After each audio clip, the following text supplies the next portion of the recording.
There's a little known disease called melioidosis that we need to talk about because it has a high fatality rate of up to 70%. It likely kills the same number of people each year as measles. It resists a host of antibiotics, and if that wasn't bad enough, it is caused by a potential bioweapon. In today's presentation, we will start by talking about what melioidosis actually is and the nasty organism that causes melioidosis. We will also talk about how it is transmitted, who are most at risk, the signs and symptoms, and how to diagnose it.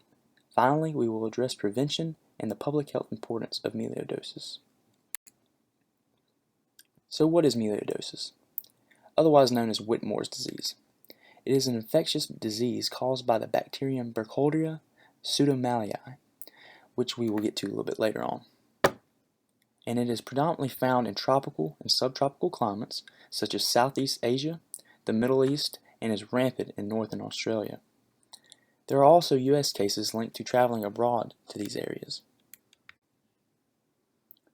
Burkholderia pseudomallei is said to be the shark of the soil. This is because it is an opportunistic pathogen. It's only when humans and animals come to its environment that the bacteria can attack and cause some real significant damage. And this environment is really anywhere there is soil, even rice paddies and muddy water. In this environment, it can remain dormant for years or kill within 48 hours. Transmission of the bacteria can occur in several ways. The main route of exposure is through cuts on the skin and ingestion of contaminated water, but is also transmissible through inhalation following extreme weather events, which kicks up the bacterium from the soil and spread it around in the air.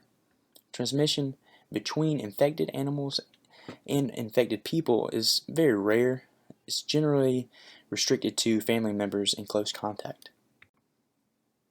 So who are at risk? Farming has been shown to be strongly associated with the occurrences of melioidosis, especially during the wet season or after periods of heavy rainfall in areas with high humidity or temperature. Other factors increasing the risk for susceptibility to the disease are excessive alcohol consumption, renal disease, liver disease, diabetes, chronic lung disease, and immune suppressing conditions not related to HIV. But humans aren't the only ones affected.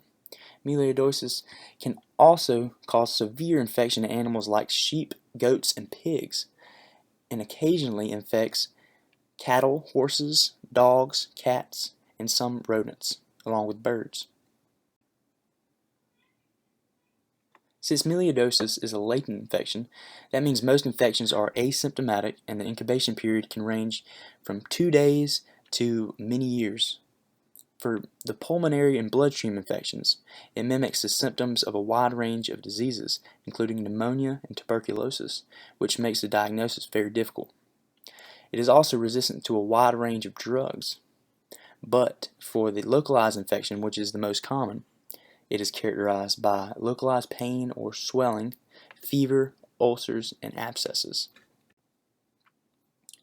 Melioidosis is diagnosed by isolating or detecting an antibody response to the bacteria.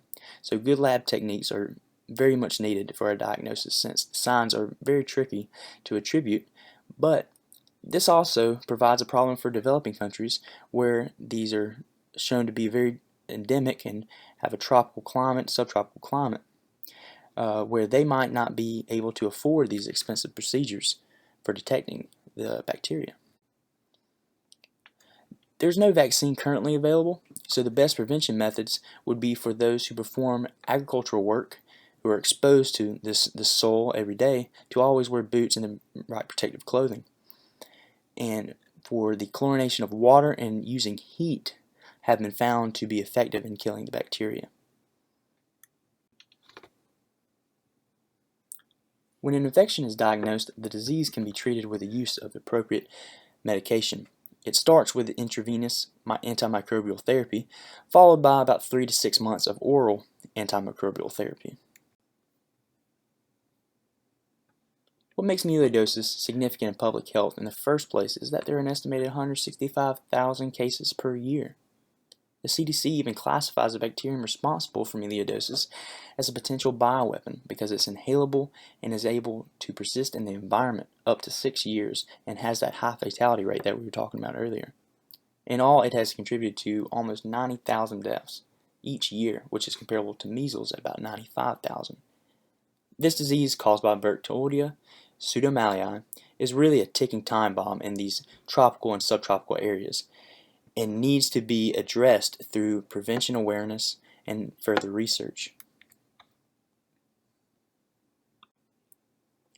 Well, I hope this presentation was worth the 5 minutes, and now you know to be careful out there when playing in the mud. Thank you.